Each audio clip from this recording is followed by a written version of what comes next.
My name is Avis Wilson, 35 years old, and I was hired as the compliance director at Quantum Holdings. I still remember the day I accepted that prestigious title, unaware it was merely decorative.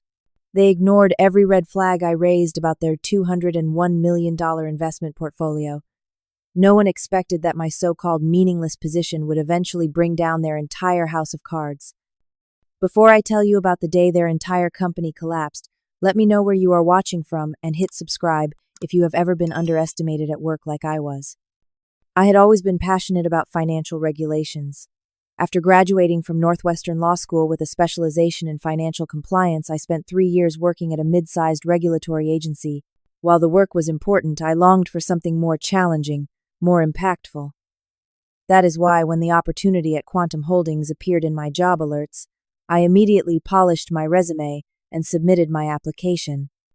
The interview process was rigorous, 4 rounds of increasingly difficult questions about regulatory frameworks, compliance protocols, and financial ethics. I prepared meticulously for each round, staying up late reviewing case studies and regulatory updates. When I received the call offering me the position of compliance director, I nearly dropped my phone from excitement. The salary was almost double what I was making, and the prestige of working for Quantum Holdings, a rising star in Chicago, financial circles, felt like a dream come true. On my first day, I was greeted by Brandon Miller himself, the CEO. He was exactly as I had imagined from the magazine profiles and news interviews, tall and confident with a firm handshake and a ready smile. His custom-tailored navy suit and the way he commanded attention when walking through the glass-walled offices told me everything I needed to know about the company culture, ambitious and polished. "Avis, we are thrilled to have someone of your caliber joining our team," Brandon said, as he personally escorted me to my office on the 32nd floor.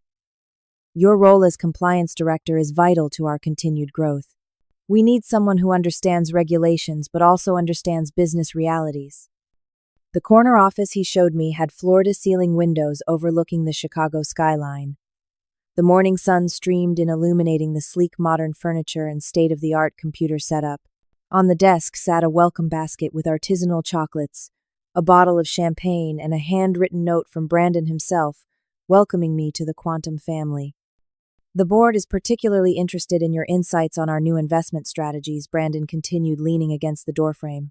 "We have some ambitious plans this quarter, and your expertise will help ensure we are doing everything by the book." After Brandon left, I spent some time arranging my personal items, placing my law school diploma prominently on the wall, and setting up family photos on my desk. I was just settling in when there was a light knock on my door. A young woman with curly red hair and a friendly smile introduced herself as Rachel Cooper, a financial analyst who worked primarily with emerging market investments. "Thought you might want a friendly face to show you to the cafeteria," she offered. "First days can be overwhelming, especially at a place like Quantum." Over lunch, Rachel introduced me to Michael from the IT department, a quiet but friendly man who promised to help me navigate the company's complex digital systems. They both seemed genuinely excited about my arrival, which only amplified my own enthusiasm. "We have never had a compliance director with your background before," Rachel explained as we ate. "Usually they hire retired regulators who are looking for an easy gig before retirement. Someone young and ambitious like you is a refreshing change." "I hope I can bring a fresh perspective," I replied, feeling a surge of pride. "I believe compliance does not have to be an obstacle to innovation. It can be a framework that actually protects the company while enabling growth." By the end of that first day, I had met with the HR team, received my security clearances, and started reviewing the company's compliance handbook.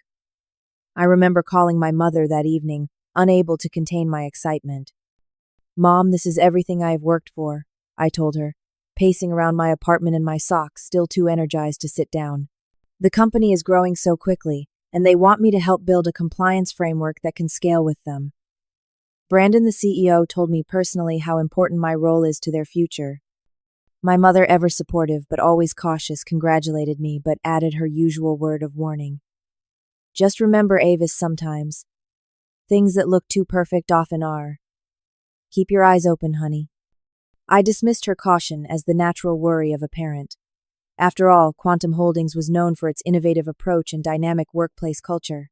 Industry magazines regularly featured articles about their rapid growth and disruptive investment strategies.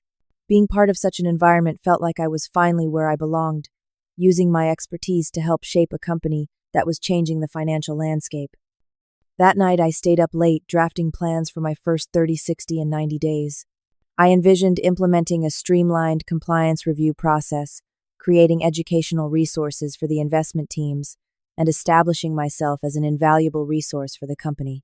I fell asleep dreaming of board meetings where my insights would be sought after, where I would help steer the company through the complex regulatory landscape while enabling their ambitious growth plans. Little did I know that reality had something very different in store for me. By the end of my first week, a subtle uneasiness had begun to settle in my stomach. Despite Brandon's talk about the importance of my role, I noticed my name was conspicuously absent from the invitation list to the strategic planning meetings. Every morning, I watched as executives and team leaders filed into the large glass-walled conference room, while my own schedule remained curiously empty of anything beyond administrative tasks. The first time I heard about Project Helios Quantum's new $201 million investment portfolio was not through official channels but through snippets of conversation I overheard in the break room. Rachel was discussing it with another analyst, their voices hushed but excited. $201 million is just the starting point, Rachel was saying. Brandon says if the initial investments perform as expected, they will double down by the end of the quarter. When they noticed me at the coffee machine, they quickly changed the subject. Later, when I casually asked Rachel about it, she looked uncomfortable. "I'm surprised you have not been briefed," she said, fidgeting with her pen. "Maybe ask Diana. She is heading the project." Diana Foster was my direct supervisor, the chief operating officer. A tall, imposing woman with a perpetual expression of mild annoyance, she had been notably absent during my first week, apparently away on business travel. When she finally returned, I requested a meeting to discuss my role in Project Helios. Diana's office was twice the size of mine, decorated in a minimalist style with abstract art on the walls and not a single personal photo in sight. She listened to my request with a slight frown, tapping her manicured nails on the desk. "Avis, I appreciate your enthusiasm," she said, her tone suggesting the opposite, but Project Helios involves some highly complex investment structures. We did not want to overwhelm you with those details while you are still getting acclimated to our company culture. When I pointed out that reviewing complex investments was literally in my job description, Diana's smile tightened. "Of course, and we will loop you in when the time is right. For now, why don't you focus on reviewing our standard compliance procedures and suggesting improvements to our existing framework?" That evening, I stayed late telling myself I was just being thorough in my new role. Once the office had emptied, I checked my email more carefully and noticed that Diana had accidentally included me in a thread about Project Helios a few days earlier, probably an oversight when using the departmental distribution list. The attached documents contained preliminary information about the investment portfolio, primarily focused on emerging biotech and pharmaceutical companies. Many were pre-revenue startups with promising patents, but no actual products on the market yet. The projected returns were astronomically high, which immediately triggered warning bells in my mind. I spent the next few days researching these companies, cross-referencing their patents and clinical trial data with FDA approval timelines and regulatory requirements. What I found was concerning, to put it mildly. Several of the companies were operating in regulatory gray areas with approval pathways that were uncertain at best. 2 of them had received warning letters from the FDA that were not disclosed in Quantum's internal documentation. I compiled my findings into a detailed report, careful to maintain a constructive tone. Rather than simply pointing out problems, I offered potential solutions and alternative investment strategies that could achieve similar returns with significantly lower regulatory risk. I sent the report to Diana on Friday afternoon, expecting at minimum a thank you for my thoroughness. Instead, Diana's response was a 2-sentence email that arrived late Sunday night. "Thank you for your input. Do not worry too much about these details, we know what we are doing." Monday morning, I attempted to discuss my concerns in person, catching Diana as she was heading to a meeting. "Diana, I am worried that some of the investments in Project Helios may violate SEC disclosure requirements," I said, trying to keep my voice low. "Particularly the Novera Therapeutics position, given their recent FDA warning letter." Diana glanced around to make sure no one was within earshot before responding. Avis, part of working at Quantum, is understanding that we operate at the cutting edge. Sometimes that means taking calculated risks. The FDA warning is a technicality that will be resolved long before it becomes relevant to our investment timeline. But we are still required to disclose such risks to our investors, I persisted. It is not just about whether the issue will be resolved, but about transparency. Diana's friendly facade dropped for just a moment, revealing a flash of irritation. I will take your concerns under advisement, she said curtly. Now, if you will excuse me, I have a meeting to attend. As she walked away, I noticed Brandon watching our interaction from across the floor, his expression unreadable. When I caught his eye, he quickly turned away, engaging a nearby executive in conversation.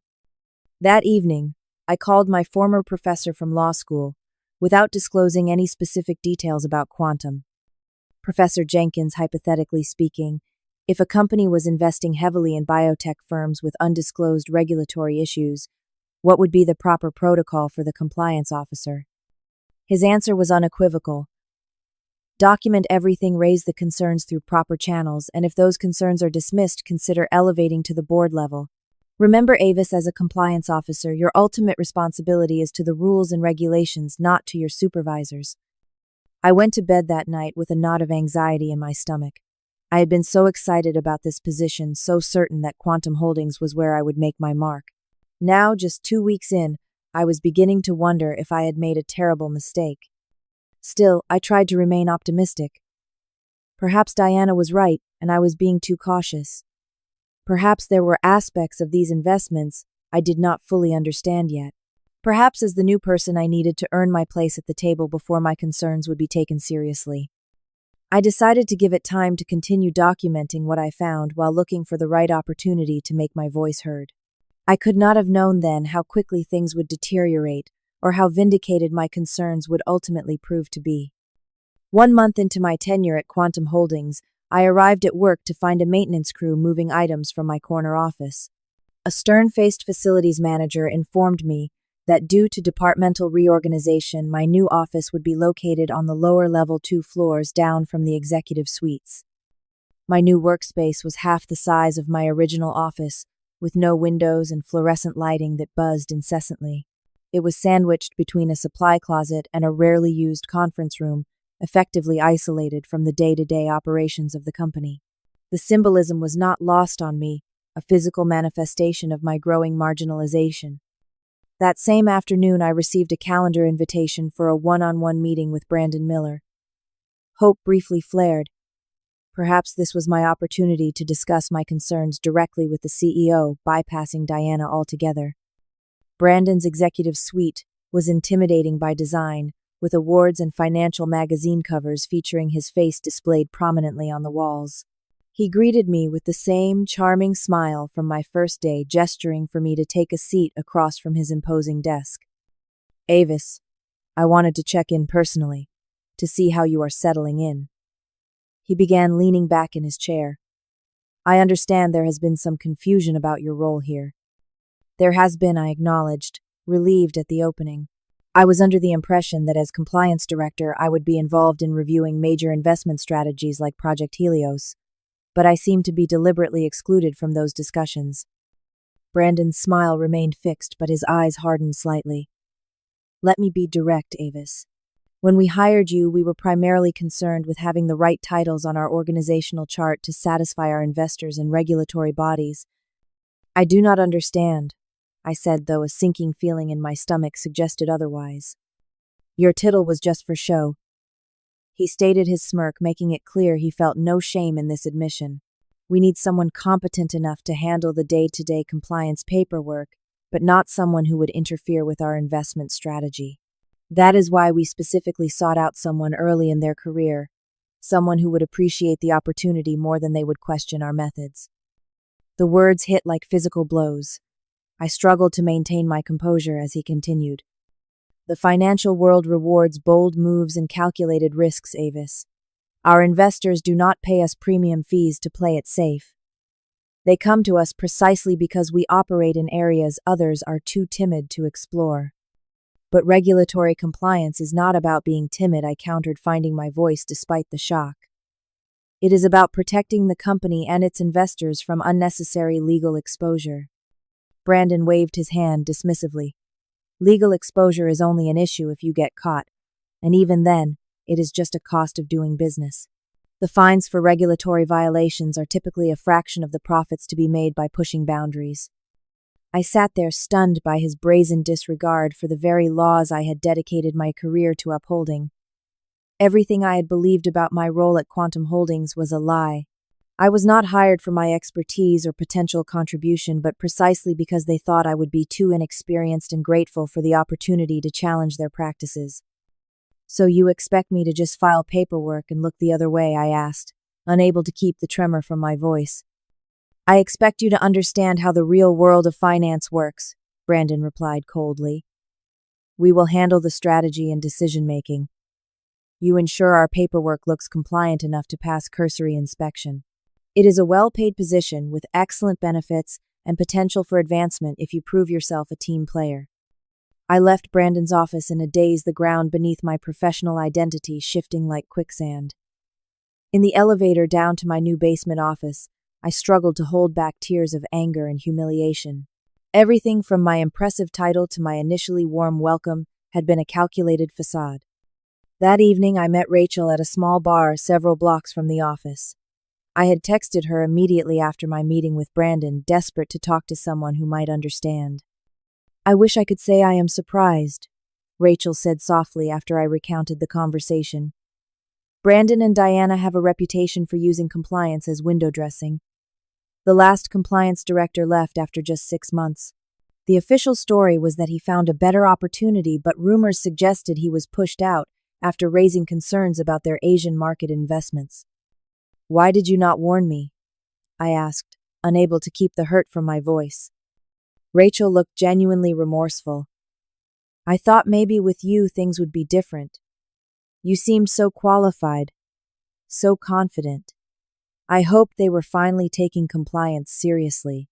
She paused, swirling her wine glass. "Plus, we are all bound by pretty strict NDAs. Speaking out carries real consequences." Over the next week, I observed Quantum with new eyes.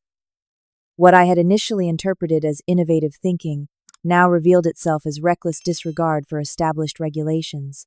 The dynamic workplace culture I had admired now seemed more like a cult of personality centered around Brandon and his inner circle. I began noticing other red flags in the Project Helios portfolio. Beyond the FDA issues I had already identified, there were concerning patterns in how investments were structured, potentially circumventing disclosure requirements by fragmenting positions across multiple entities. When I attempted to discuss these new findings with Diana, her previous veneer of politeness disappeared entirely. "I thought Brandon made your role clear," she snapped. "Your job is to ensure our paperwork is in order, not to question our investment decisions." "My professional obligation is to ensure actual compliance, not just the appearance of it," I replied, standing my ground despite my racing heart. Diana's eyes narrowed. "Your professional obligation is to the company that pays your salary. If that arrangement does not work for you, there are plenty of regulatory agencies hiring where you can indulge your bureaucratic tendencies." The threat was unmistakable. Fall in line or find another job. The final humiliation came during a company-wide meeting later that week. Brandon was presenting Quantum's quarterly strategy, including a sanitized version of Project Helios for the broader employee base. During the Q&A session, I raised my hand to ask about the regulatory due diligence process for the biotech investments. Brandon looked directly at me, then deliberately called on someone else. This happened 3 times before I gave up, my face burning as I felt curious stares from colleagues who had noticed the obvious snub. After the meeting, I overheard 2 analysts whispering as I passed. "That is the compliance director who got demoted to the basement. Apparently she does not understand how things work here." That night alone in my apartment, I cried for the first time since my first year of law school. I had worked so hard to reach this point in my career, sacrificed so much only to find myself in an impossible position. The professional values I held dear, the very reason I had pursued this career path, were considered obstacles at Quantum Holdings. I seriously considered resigning. I could probably find another position, although having such a short tenure at Quantum would raise questions. And walking away would mean leaving their problematic practices unchallenged, potentially setting up both investors and the company itself for devastating consequences down the line. As I scrolled through job listings on my laptop, an email notification appeared from the SEC's whistleblower office, a regular bulletin I had subscribed to years ago. The featured case involved a financial firm that had been fined heavily for disclosure violations, remarkably similar to what I was seeing at Quantum. Something clicked in that moment. Perhaps I was at Quantum Holdings for a reason, after all, just not the reason I had initially believed. The morning after my breakdown, I woke with a clarity I had not felt since before joining Quantum. If I could not fulfill my compliance duties through conventional channels, I would need to take a different approach. Resigning would solve nothing, and might even enable Quantum to continue their reckless behavior unchecked. Instead, I decided to methodically build a case that could not be ignored. First, I needed to thoroughly understand exactly what was happening with the $201 million portfolio. Working late became my new normal. While most employees left by 6:30, I would appear to walk to a nearby coffee shop, then return using my keycard when the floor was empty. The quiet after hours gave me the freedom to review documents more thoroughly, without suspicious eyes watching. I started by creating a detailed spreadsheet of every company in the Project Helios portfolio, cross-referencing their public disclosures with Quantum's internal valuation documents. The discrepancies were stunning. In several cases, Quantum was valuing patents at 5 to 10 times what independent analysts had estimated. 2 companies had failed early clinical trials that were not reflected in any of Quantum's risk assessments. Most concerning was a pattern of investments in companies with overlapping board members and opaque ownership structures. Following the money trail required painstaking research, but eventually revealed that several supposedly independent investments were actually controlled by the same small group of individuals, many with personal connections to Brandon Miller. This was not merely aggressive investing, it was textbook securities fraud, deliberately misrepresenting material facts to investors while insiders potentially benefited from undisclosed relationships. I needed allies but had to be extremely careful who I trusted. Rachel had shown sympathy, but her career was tied to Quantum's success. Michael in IT seemed principled, but I barely knew him. After careful consideration, I approached Amanda Liu from accounting, who had once made a passing comment about creative bookkeeping that suggested she shared my concerns. We met for coffee at a shop several blocks from the office where I carefully broached the subject. Amanda, have you noticed anything unusual about the financial reporting for Project Helios? I asked after ensuring no one from Quantum was within earshot. She studied me for a long moment before responding. Define unusual.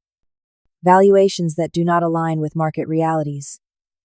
Risk factors being minimized or omitted. Undisclosed relationships between portfolio companies. Amanda's expression remained neutral, but she stopped stirring her coffee. These are serious allegations, Avis. They are not allegations yet, I clarified. Just concerns I am trying to verify. She glanced around before leaning closer. The Novera Therapeutics valuation raised red flags for me. Their patent portfolio was valued at $80 million on our books, but when I researched comparable patents, I could not justify anything above $30 million. When I asked for supporting documentation, Diana told me the valuation was based on proprietary models, and I should just record what I was given. This confirmation from accounting was exactly what I needed. Amanda did not commit to actively helping me, but she did agree to not interfere with my investigation and to confirm specific financial details if I asked directly. My next approach was to Marcus Johnson in the legal department. Unlike most of the legal team who reported directly to Diana, Marcus worked primarily on regulatory filings and seemed to keep to himself. I arranged to accidentally run into him at the courthouse cafeteria during a lunch hour when I knew he would be there filing routine documents. Our conversation was even more guarded than my meeting with Amanda, but by the end I understood that Marcus had his own concerns about Quantum's disclosure practices. While he would not actively collaborate with me, he did point me towards specific SEC regulations that might be relevant to my investigation and suggested which types of documentation would be most important to preserve. If someone were concerned about potential securities violations, he said carefully, they would want to maintain contemporaneous records of when issues were raised and how management responded. Hypothetically speaking, of course. Armed with this advice, I began documenting everything meticulously. Each time I identified a compliance issue, I would send a formal memo through proper channels, keeping copies of everything. When these memos were ignored or dismissed, I would follow up with emails requesting clarification or updates, creating an undeniable paper trail of both the issues themselves and management's failure to address them. I also began researching whistleblower protections. The Sarbanes-Oxley Act and Dodd-Frank provided significant legal safeguards for financial whistleblowers, but I needed to ensure I followed proper protocols. After careful consideration, I reached out to Robert Sanderson, a former professor who now specialized in whistleblower representation. We met in his downtown office after hours where I laid out the situation in detail. Based on what you have described, Quantum Holdings appears to be engaged in multiple violations of securities law, Robert confirmed after reviewing my evidence. The question is not whether you should report these violations, but how to do so in a way that both effectively addresses the wrongdoing and protects you from retaliation. Under Robert's guidance, I learned that before approaching the SEC, I should exhaust internal reporting channels, including escalating to the board of directors if necessary. He also advised me to gather as much concrete evidence as possible, while being careful not to access any information I was not authorized to view. Document everything, Robert emphasized. Every conversation, every email, every instance where your concerns were dismissed. If they retaliate against you after you report these issues, that documentation will be crucial to protecting your rights. Over the next 3 weeks, I compiled a comprehensive report documenting all the compliance issues I had identified in Project Helios. The report was over 50 pages long, with another 100 pages of supporting documentation. I detailed the FDA warning letters, the questionable valuations, the undisclosed relationships between supposedly independent investments, and the pattern of management dismissing or concealing these issues. The final step was determining who should receive this report. Diana and Brandon were clearly part of the problem. After reviewing Quantum's corporate governance structure, I identified the audit committee of the board of directors as the appropriate body to address these concerns. They had a fiduciary duty to oversee compliance matters and were theoretically independent of management. On a Friday evening, I sent my report to all 5 members of the audit committee via their official Quantum email addresses, as well as to their personal emails listed in the company directory. In my cover letter, I emphasized that I was raising these issues in good faith as part of my duties as compliance director and requested a meeting to discuss my findings. The weekend passed with no acknowledgement. By Monday morning, still with no response. I had a sinking feeling that my report might have been intercepted or simply ignored. It was time for the final step in my plan, the one I had hoped would not be necessary. After confirming with Robert one last time that I had fulfilled all internal reporting requirements, I submitted a formal whistleblower complaint to the Securities and Exchange Commission, including all the evidence I had gathered over the previous weeks. As I hit send on the submission, I felt a strange mixture of dread and relief. There was no going back now. The truth about Quantum Holdings would finally come to light, whatever the personal cost to my career might be. The initial response from the SEC was faster than I expected. Just 3 days after submitting my whistleblower complaint, I received a confidential email requesting a preliminary interview with their enforcement division. The interview was scheduled at a nondescript federal building away from the financial district to maintain discretion. For 2 hours, I walked 2 SEC investigators through the evidence I had gathered, explaining the complex web of misrepresentations and omissions that characterized Project Helios. They asked pointed, detailed questions that indicated they were taking my allegations seriously. Based on our preliminary review, there are sufficient concerns to open a formal investigation, the lead investigator informed me at the end of our meeting. We will need to move quickly to preserve evidence. You should be aware that while we will attempt to keep your identity confidential as long as possible, Quantum Management will likely deduce your involvement once we begin making formal requests for information. I nodded, the reality of what I had set in motion finally sinking in. I understand the risks. Back at Quantum, the atmosphere remained normal for exactly 2 more days. Then, like a sudden change in barometric pressure before a storm, the mood in the office shifted dramatically. Executive team members were being called into emergency meetings. IT personnel were seen escorting SEC technical staff through the building. Rumors spread like wildfire. Diana stormed into my basement office without knocking, her face flushed with anger. "The SEC is requesting all documentation related to Project Helios," she hissed, closing the door behind her. "What did you do, Avis?" I maintained a neutral expression. "I am not at liberty to discuss any interactions I may have had with regulatory authorities." "Do not play dumb with me," Diana snapped. "Nobody else would have cause to report us. Your little compliance crusade is going to destroy millions in value and damage everyone at this company. If there is nothing improper about Project Helios, then an SEC inquiry should not be concerning," I replied calmly, though my heart was racing.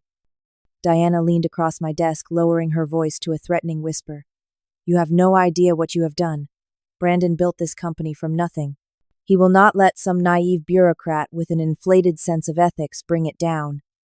If this investigation causes material harm to Quantum, we will make sure you never work in finance again." After she left, my hands were shaking so badly I could barely type. I immediately documented the conversation and sent it to my personal email and to Robert. Threats of retaliation were serious violations in themselves, and I needed to maintain records of everything. The following morning, the SEC escalated their investigation dramatically. A team of enforcement officers arrived with subpoenas securing servers and preventing any potential destruction of evidence. Employees watched in shock as investigators set up in conference rooms and began conducting interviews. I tried to maintain my normal routine, but it was impossible to ignore the hostile stares and whispered conversations that stopped when I approached. Someone had placed a printout of Benedict Arnold on my desk with the word traitor scrawled across it. My company email was flooded with messages from colleagues expressing disappointment, anger, and in a few cases veiled threats. By noon, the story had leaked to the financial press. Bloomberg ran a headline that sent shockwaves through the investment community: SEC raids Quantum Holdings over alleged securities fraud.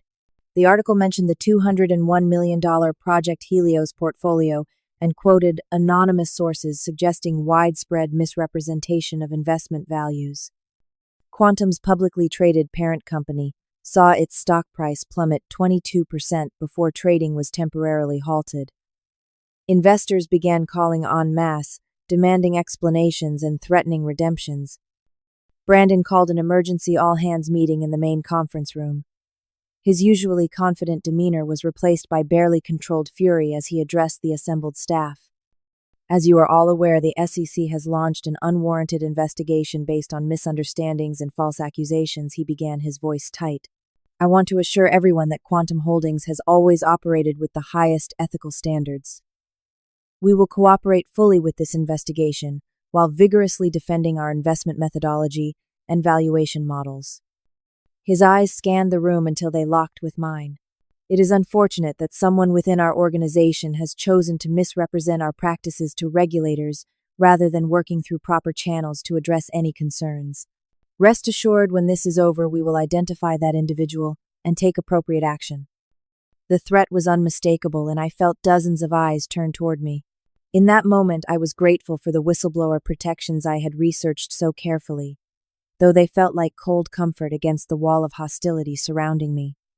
As the investigation intensified over the following days, working at Quantum became increasingly untenable. Anonymous notes appeared on my desk with messages like "Job Killer" and "Hope it was worth it."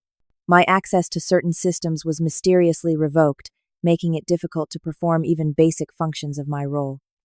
The final straw came when I discovered my office had been searched overnight. Files were out of order and my personal notebook was missing. When I reported this to building security, they informed me that Diana had authorized a routine document review of my workspace. On Robert's advice, I filed a formal complaint of retaliation with the SEC and began working remotely, coming into the office only when absolutely necessary. Each day brought new developments in the investigation, with additional subpoenas issued and more employees interviewed. 2 weeks into the investigation, the full extent of Quantum's misrepresentations began to emerge in the financial press. The Wall Street Journal published a detailed exposé revealing that several key companies in the Helios portfolio were significantly overvalued, with one pharmaceutical startup's valuation based entirely on a patent that had already been successfully challenged in court.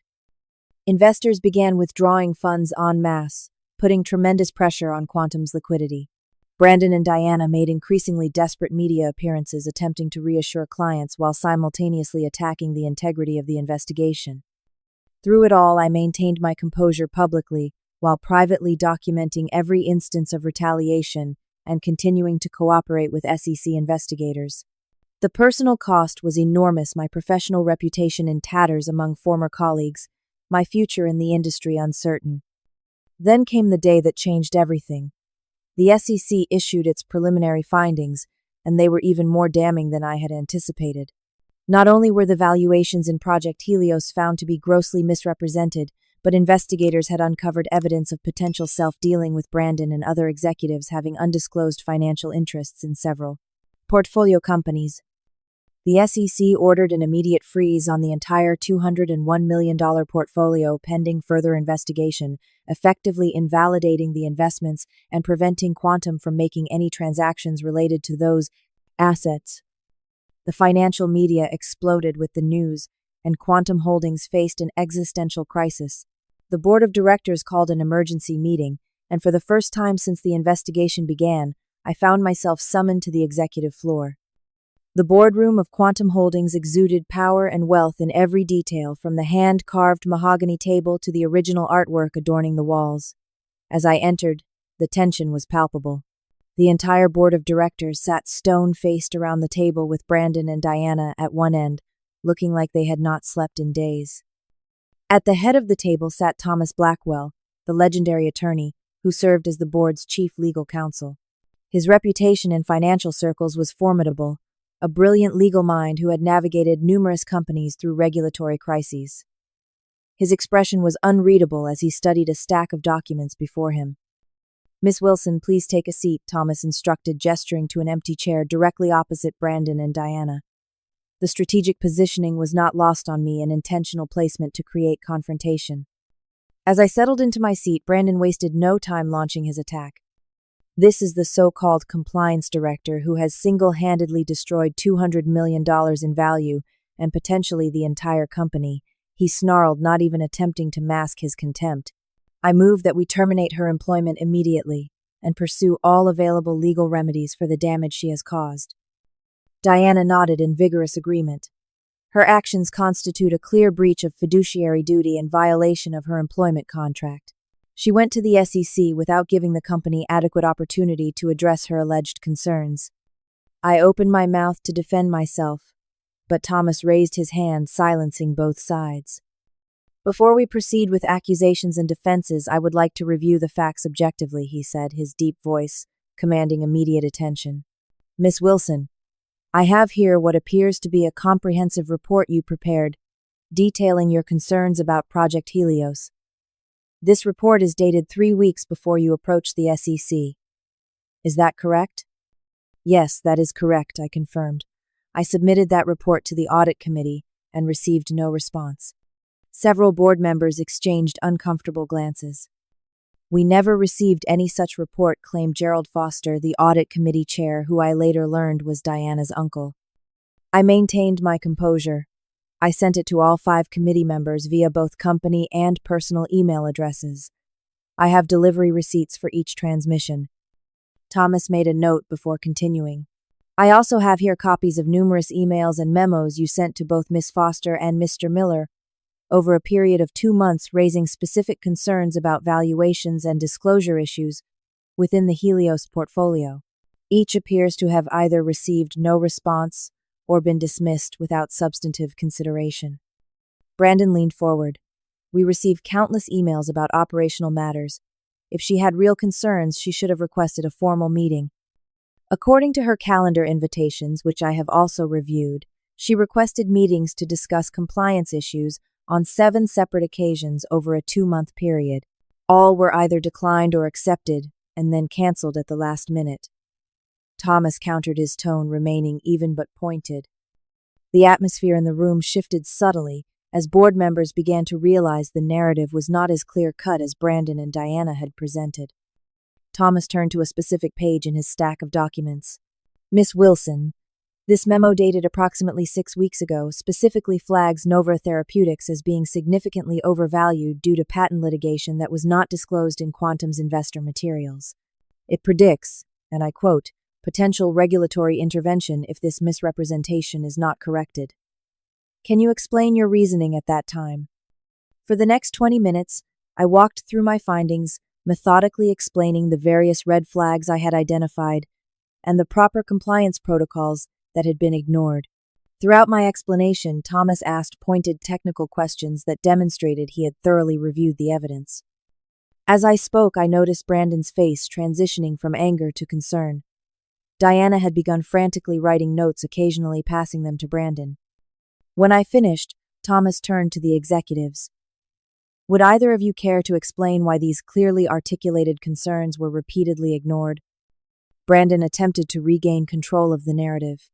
As I have explained, we operate at the cutting edge of investment strategy. Conservative compliance officers often do not understand the sophisticated models we use for valuation. That explanation might suffice for differences in risk assessment, Thomas replied, but not for failing to disclose material facts like pending patent litigation or FDA warning letters. Those are not matters of investment strategy, but of basic securities law. The room fell silent as Thomas methodically flipped through more documents. Finally, he looked up, his expression grave.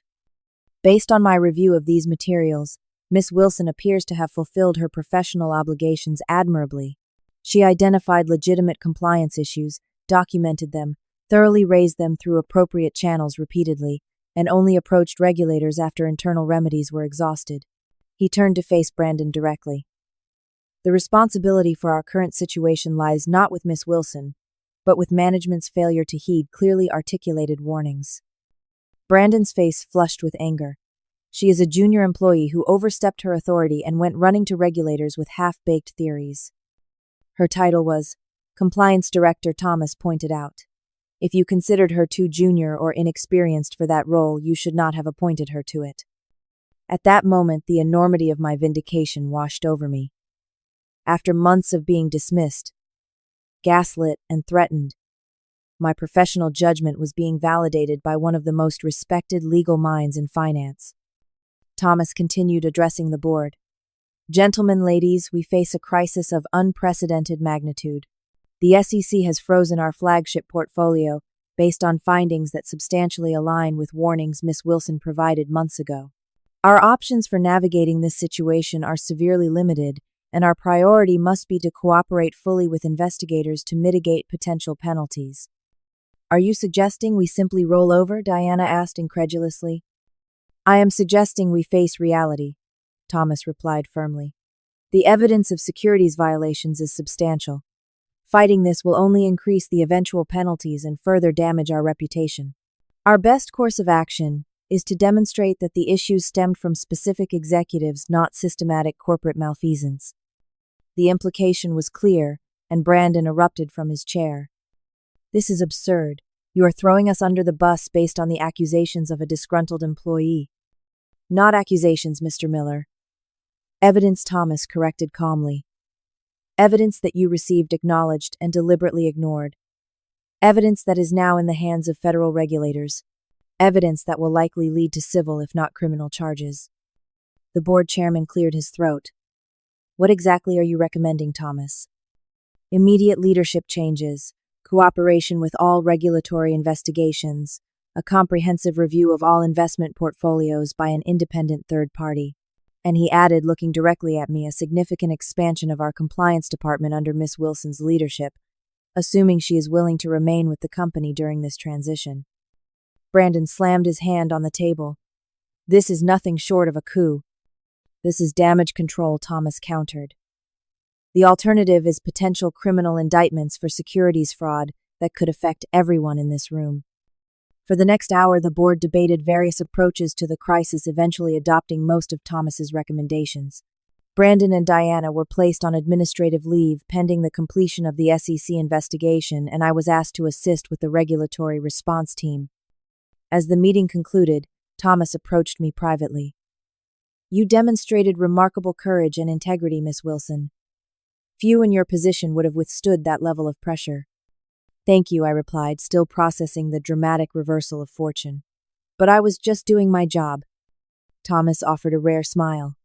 That is precisely what makes your actions so extraordinary.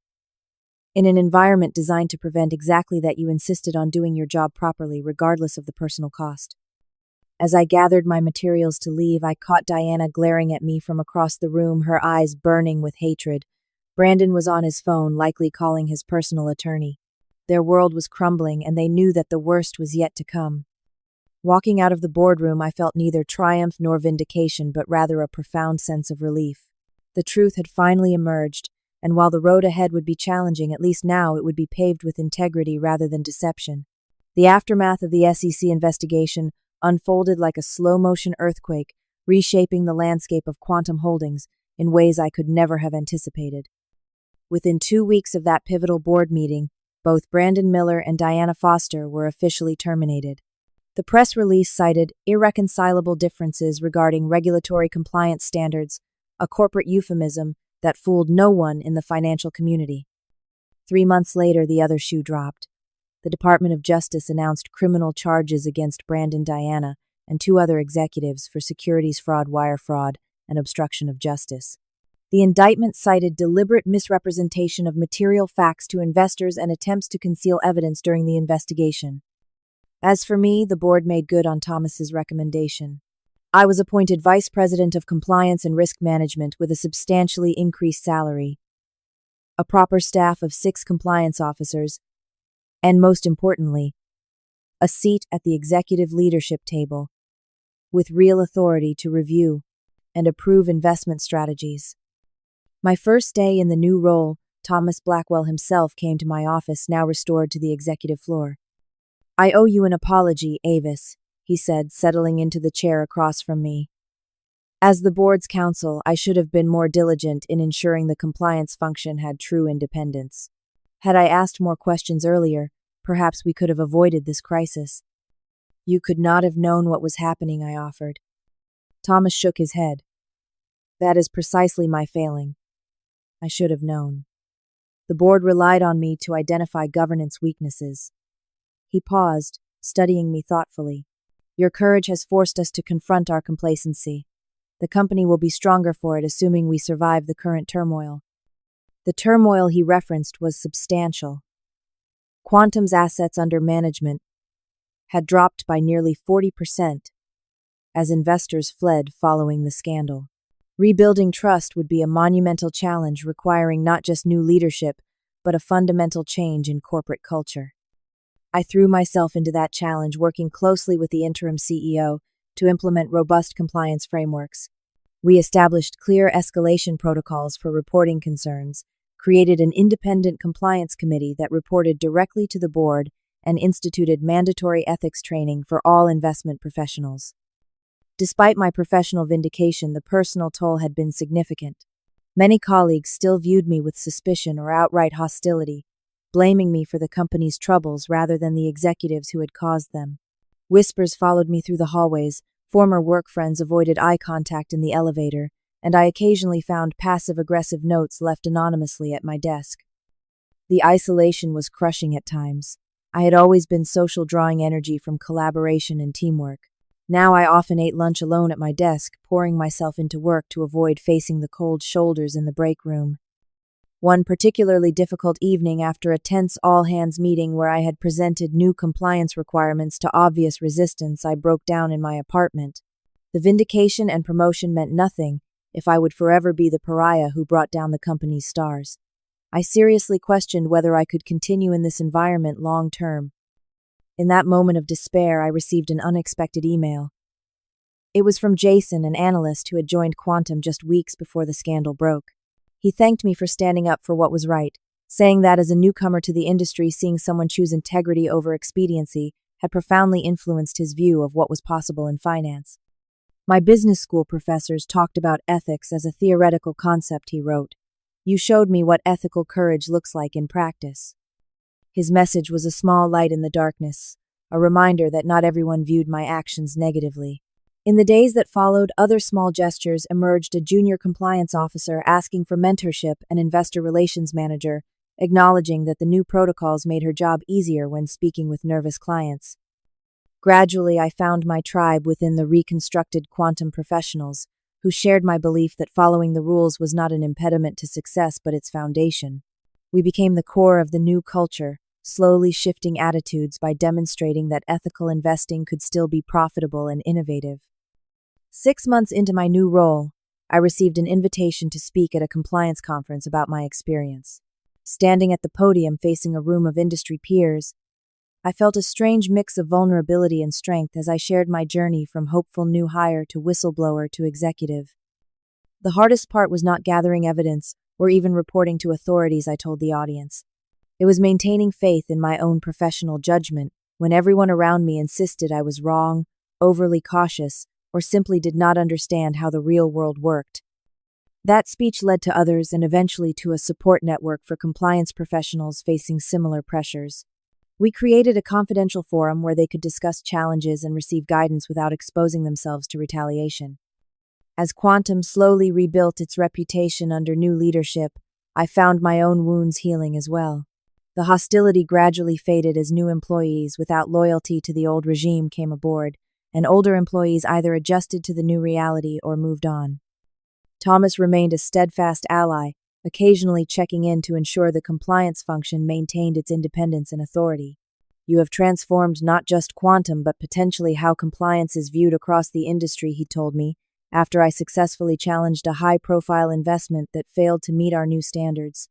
That is a legacy few achieve in an entire career. My mother, who had warned me about things that seemed too good to be true on my first day at Quantum, became my strongest emotional support. I always knew you had this strength in you, she said during our weekly calls. Even as a child, you never could stand by when you saw something wrong. 2 years after the SEC investigation, Quantum Holdings had stabilized. Our assets under management were slowly growing again, and our compliance framework was being cited as a model by regulatory bodies. Brandon and Diana had both taken plea deals avoiding jail time, but accepting significant financial penalties and lifetime bans from the securities industry. One evening, as I was preparing to leave the office after another long day, I found a young woman waiting nervously by my door. She introduced herself as a recent law school graduate interviewing for a junior compliance position. I specifically applied to Quantum because of you, she admitted. Everyone in my regulatory law seminar studied your case. I want to learn how to have that kind of integrity when it matters. Her words struck me deeply. The pain and isolation I had endured had created a path for others. A demonstration that standing up for what is right might come at a personal cost, but also creates ripples that extend far beyond one company or career.